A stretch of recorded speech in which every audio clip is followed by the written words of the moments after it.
अब आप देख लो, कुछ ऐसा भी होता है, जैसे मान लो 1 2,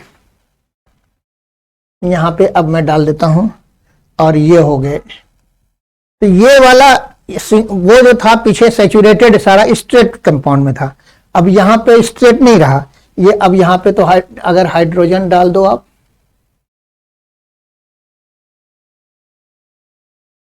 अब आप देख लो, तो अब इसके लिए एक के बाद ब्रांचिंग है, तो इसके लिए आप बोलोगे आइसो। अब कितने कार्बन हो गए? 1 2 3 4, तो इसके लिए आप नाम डालोगे आइसो ब्यूटाइलिन।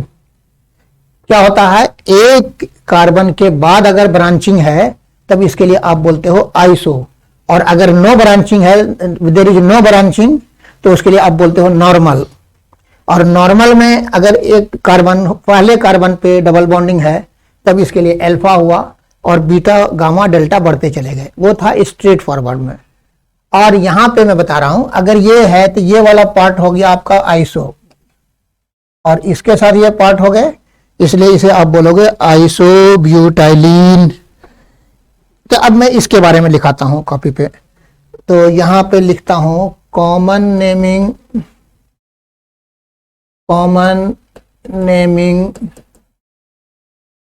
अब दूसरा बता रहा हूं, कॉमन नेमिंग ऑफ, ये इससे आगे यहां पर से अब आगे बात करते हैं, dihydroxy compound, common naming of dihydroxy compound, यानी ऐसा कंपाउंड जिसमें 2 OH ग्रुप हो, इसके लिए क्या कहते हैं? तो अब आप इसके लिए मैं बता रहा हूं, इसमें ABC करके बताता हूं। ए में क्या कहा मैंने, when 2 OH group, when 2 OH groups are linked to adjacent carbon, then they are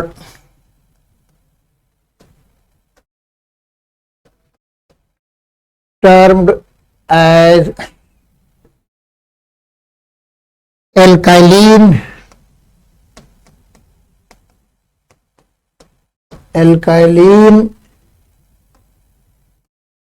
glycol.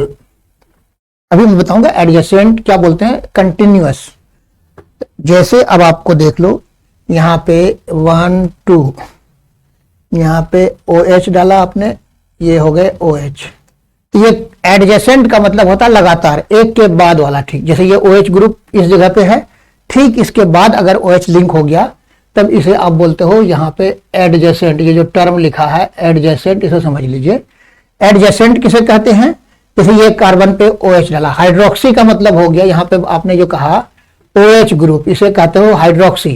तो 2 OH ग्रुप का मतलब हो गया डाइहाइड्रोक्सी। तो डाइहाइड्रोक्सी की बात कर रहे थे हम लोग, इसलिए मैंने यहां पे लिखा common naming of dihydroxy compound. अब इसमें से मैं आपको समझाने के लिए लिख दिया, अगर यहां पे भी लिखता कि डाइहाइड्रोक्सी तो थोड़ा कंफ्यूज होते, इसलिए मैंने कहा कि 2 OH ग्रुप जब हो, 2 OH group are linked to adjacent. Adjacent में देखो, जो पहले वाले पे OH है, ठीक इसके बगल वाला जो कार्बन है यहां पर OH हो गया, तो इसे आप कहोगे क्या, एडजेसेंट कार्बन एटम। तो जब एडजेसेंट के साथ कार्बन में OH जुड़ा हुआ हो तो इसे आप क्या कहते हैं, एल्काइलिन ग्लाइकोल। क्या कहेंगे, एल्काइलिन ग्लाइकोल। अब आप देख लीजिए, इसमें से 2 कार्बन है, कितना है कार्बन, यहां पे 2, तो इसके लिए नेम हो जाएगा इथाइलिन ग्लाइकोल। एल्काइलिन कहा था, तो एल्काइलिन में डबल बॉन्डिंग यहां पे है, तो डबल बॉन्डिंग के लिए यहां पर बोल रहे थे, तो असल आइडेंटिफाई इसे ही करना है, इसके हिसाब से कह दिया आपने, ये नाम हो गए इथाइलिन ग्लाइकोल। अब मान लो दूसरा लिखता हूं, 1 2 3 और एक और डाल दो, 4 हो गए। इसमें भी मान लो एक OH यहां पे है, एक OH यहाँ पे है, कंटिन्यूअस होना चाहिए, एडजेसेंट। तो इसके लिए अब कितने कार्बन हो गए यहाँ पे? 1 2 3 4, 4 हो गए। एल्काइलिन, तो 4 कार्बन के लिए आप बोलिएगा ब्यूटाइलिन, और ये ग्लाइकोल हो जाएगा। कंटिन्यूअस होगा तो इसे आप कह दोगे ब्यूटाइलिन ग्लाइकोल। इसी टाइप से अब आप देख लो, हम लोग बोलते रहते हैं।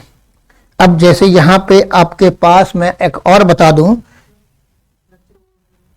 क्या टाइम खत्म हो गया? अच्छा, फिनिश कर दूं? ये 2 मिनट लगे। एक एग्जांपल दे देता हूं, एक और देख लीजिए। एग्जांपल में दे देता हूं। यहां पे आपके पास मैंने कहा कि common naming of dihydroxy compound. Dihydroxy का मतलब 2 OH group. Hydroxy means oxy means oxygen, hydro means hydrogen, that is OH group. तो 2 OH ग्रुप वाले के लिए कॉमन नेमिंग करना है। IUPAC नहीं बात कर रहा हूं। कॉमन नेमिंग में क्या कहा कि जब 2 OH ग्रुप एडजेसेंट कार्बन से हो तब उसका नेमिंग होगा एल्काइलिन ग्लाइकोल। अब एल्काइलिन के लिए अगर 2 कार्बन है तो हो गए इथाइलिन, और अगर यहां पे 4 कार्बन है तो हो गए ब्यूटाइलिन। अब इसी टाइप से एक और एग्जांपल मैं अगर दे दूं, मान लो कहा आपके सामने 1 2 3 4 ये हो गए, और एक अब ऐसा कर लो, यहां पे एक जगह और डाल दो। मान लो यहां पे आपने कर दिया CH3, अब ये कर दिया आपने, यहां पे OH है, यहां पे OH है। अब इसके लिए जो हो गए ये कहलाएगा एक्टिव एमाइलिन, और देख रहे हैं लगा कंटिन्यूअस है, एडजेसेंट है, इसके ठीक बाद में ये है, इसलिए हो गए एक्टिव एमाइलिन। ये कॉमन नेमिंग है, इसलिए हम लोग इसका नेम कर दिया एक्टिव एमाइलिन ग्लाइकोल। तो यहां तक अभी हम लोग बात किए थे। जो आपके साथ इसके जो अदर पोर्शन है, इस पे हम लोग आगे जो नेक्स्ट क्लास होगी उस पे डिस्कस करेंगे। अभी आप बताइए कि ये अभी हम लोग जो कॉमन नेमिंग डाइहाइड्रोक्सी के एडजेसेंट पार्ट की बात किया, नॉन एडजेसेंट होगा तो उस पर अगले दिन डिस्कशन करेंगे। इस एडजेसेंट पार्ट या इससे पहले जितनी बातें आपको पढ़ाई गई, इसमें किसी टाइप का कोई प्रॉब्लम है? जो अपने अल्फा बीटा गामा डेल्टा, उसके बाद डेल्टा के बाद क्या लेके आ सकते हैं? और भी उसी टाइप से कॉमन नेमिंग में चलता है, अल्फा बीटा गामा, जैसे डेल्टा हुआ तो उससे आगे और जो आज जैसे मैथमेटिक्स में कैसे यूज करते हैं, बेसिकली वही चलता है। हम लोग इसका जस्ट जो इसका कोई यूज नहीं रह गया अभी। ये जो बुक्स में लिखते हैं ना, कभी कभी देखिएगा किसी बुक्स में रहता है, तो उसको मैं क्लैरिफाई कर रहा था। और उससे फर्दर जब ज्यादा कंफ्यूजन आता है तो लोग IUPAC वाला नंबर यूज कर लेते हैं, जो IUPAC के हिसाब से नेमिंग होता है, वहां पे वो यूज करेंगे बुक वाले। ये सारा ट्रेडिशनल यूज करते हैं, इसलिए मैंने याद करा दिया। अब समझ में आई बात? यस, समझ गए। हाँ, तो अगले दिन अब हम लोग फिर मुलाकात करेंगे। कोई कंफ्यूजन है कहीं पर भी? No sir. Okay, thanks for this visit, we will meet again. Okay, thank you sir. Okay.